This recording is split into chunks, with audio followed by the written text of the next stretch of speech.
मॅपकॉन 2024 मध्ये ऑन्कोपॅथॉलॉजी विषयी माहितीसाठी 600हून अधिक प्रतिनिधी आणि आघाडीचे तज्ज्ञ एकत्र आले। केंद्रीय मंत्री श्री गिरिराज सिंग यांनी उपक्रमाला पाठिंबा दिला आणि हॉल्टेजेवची मेडिकल कॉलेजमध्ये वैद्यकीय परिषद आयोजित केल्याबद्दल प्रशंसा केली। Indian association of pathologist and मायक्रोबायोलॉजिस्टच्या महाराष्ट्र चॅप्टरची बहुप्रतीक्षित 45वी वार्षिक परिषद नागपूरच्या दत्ता मेघे मेडिकल कॉलेजमध्ये झाली। या वर्षाच्या परिषदेची theme oncopathology pathways to precision healing होती आणि त्यासोबतच मायक्रो इन्साइट्स पॅथॉलॉजीमधील लहान बायोप्सीची स्थिती समजून घेणे आणि वर्तमान ट्रेंड आणि हेमॅटोलॉजिकल बद्दल माहिती दिली। या दोन प्री कॉन्फरन्स सीमेचा समावेश होता। Datta Meghe institute of higher education and research centre वर्धाच्या घटक units Jawaharlal Nehru medical college Sawangi Wardha आणि दत्ता मेघे मेडिकल कॉलेज नागपूर या दोन्ही विभागातील पॅथॉलॉजी विभागाने 27 ते 29 सप्टेंबर 2024 च्या कालावधीत दत्ता मेघे मेडिकल कॉलेज नागपूर येथे कार्यक्रमाचे आयोजन केले आहे। 27 सप्टेंबरला प्री कॉन्फरन्स कार्यक्रमामध्ये सीएमई आणि ऑन्कोपॅथॉलॉजीमध्ये पोस्ट डॉक्टरल प्रोग्राम सुरू करण्याबाबत सेमिनारचाही समावेश होता। परिषदेचे अधिकृत उद्घाटन 28 सप्टेंबरला डॉक्टर वेदप्रकाश मिश्रा, माननीय मुख्य सल्लागार DMIHER डॉक्टर ललित भूषण वाघमारे, माननीय व्हाईस चान्सलर DMIHER यांच्या समवेत करणार आहेत। विद्यापीठाचे वरिष्ठ अधिकारी आणि महाराष्ट्र चॅप्टर IPMचे अध्यक्षही या परिषदेत उपस्थित राहणार।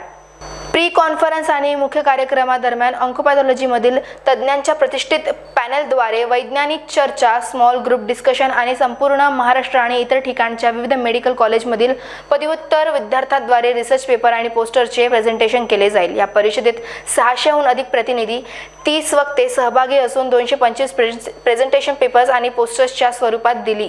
महाराष्ट्र मेडिकल काउन्सिलने प्रत्येक सीएमईसाठी 2 क्रेडिट पॉईंट आणि मुख्य परिषदेसाठी 4 क्रेडिट पॉईंट दिले। मायक्रो इन्साइट्स वरील CME national academy of medical सायन्सद्वारे प्रायोजित आहे, तर सायन्स आणि इंजिनिअरिंग रिसर्च बोर्डने मॅपकॉन 2024 साठी प्रवास आणि छपाईच्या खर्चासाठी मदत केली आहे।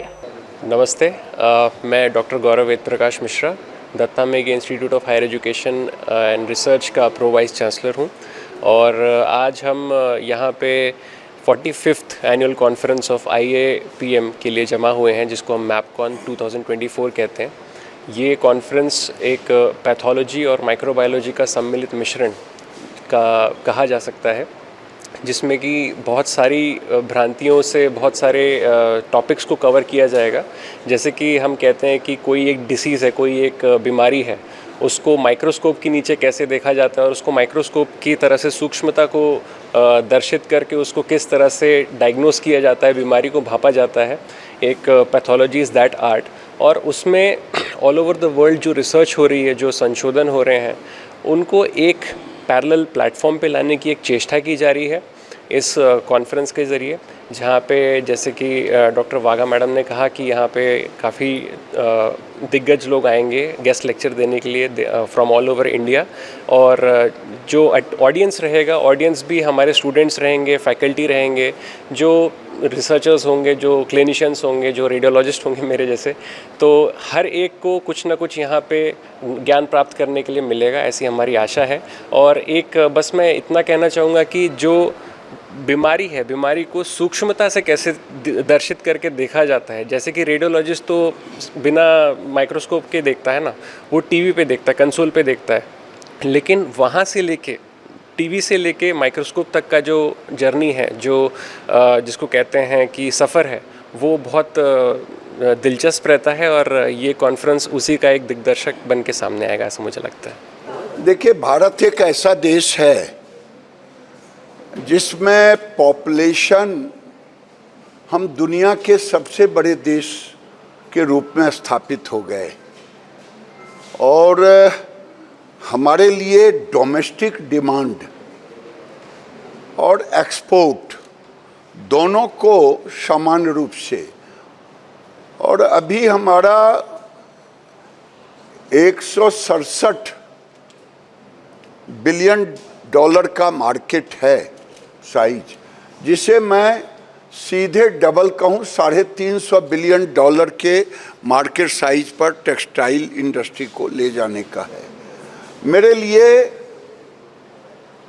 चुनौती है भारत में कपास, नागपुर एक ऐसा जगह है जो संतरे की नगरी कही जाती, तो कपास का भी, और दूसरा यहाँ सेरिकल्चर का भी अच्छा खासा है। तो हमारा दुनिया से बहुत कम यील्ड है, 450 किलो प्रति हेक्टर हमारा यील्ड है, और हम इसे अमेरिका, रशिया, चाइना, ब्राज़ील 2000 से 2200 केजी है।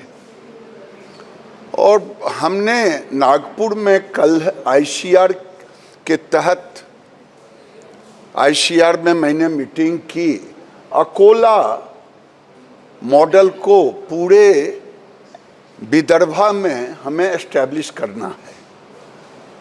लगभग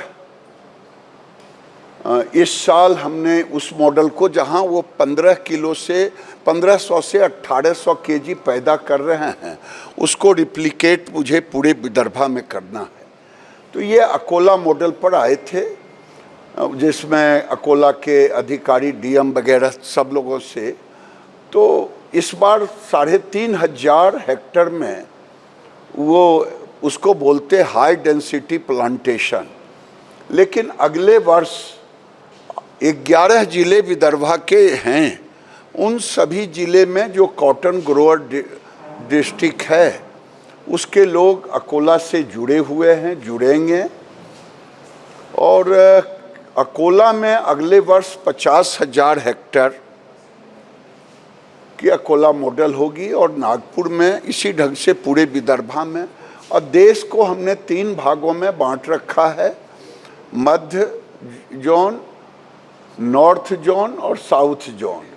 सभी जोन में जो सबसे बेस्ट पैटर्न होगा प्लांटेशन, एग्रीकल्चर का, कॉटन का, उसको हम मॉडल बना करके, मेरा लक्ष्य है कि 2030 तक मुझे 20 मिलियन हेक्टर हमें फाइबर चाहिए, चाहे वो मैन मेड फाइबर, सिंथेटिक हो, बेस्केस हो और कॉटन हो। हम उसके उत्पादन की ओर बढ़ेंगे, और पूरी दुनिया में भारत नरेंद्र मोदी जी के नेतृत्व में हम टेक्सटाइल इंडस्ट्री को, इसलिए कि एग्रीकल्चर के बाद सबसे ज़्यादा रोजगार देने का है, हमने तय किया है कि अगले 2030 तक हम 6 करोड़ लोगों को रोजगार से, अभी हम 4.5 करोड़ पर हैं, 1.5 करोड़ हम जोड़ने का काम करेंगे, और यही मेरा संकल्प है। 100 दिन की उपलब्धि में हमने सारे पैरामीटर को पूरा करने का काम किया।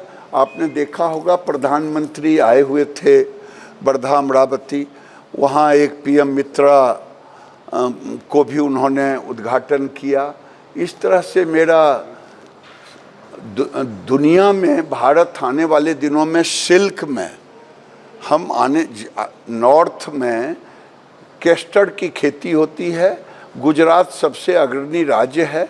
मैं वहाँ यूनिवर्सिटी के साथ, पालमपुर यूनिवर्सिटी के साथ मिलकर के एडी सिल्क का भी, तो जितने मेरे पैरामीटर थे 100 दिन में उनको पूरा किया, और सरकार ने 100 दिनों में 2.5 लाख करोड़ के प्रोजेक्ट को हम ले आउट किए सरकार ने। मैंने आपसे कहा कि कल है, इसी के लिए हम आईसीआर में मीटिंग किया है, और उसके लिए एक योजना बनाई है, सीड कंपनी को बुलाए, जीनर से, सारे स्टेक होल्डर से, और मुझे आत्मविश्वास यहाँ आने के बाद बढ़ा है कि भारत जो आज 450 पर है, हम अगले 25-26 में हम 1000 किलो एवरेज पर जाएंगे। बहुत बहुत धन्यवाद।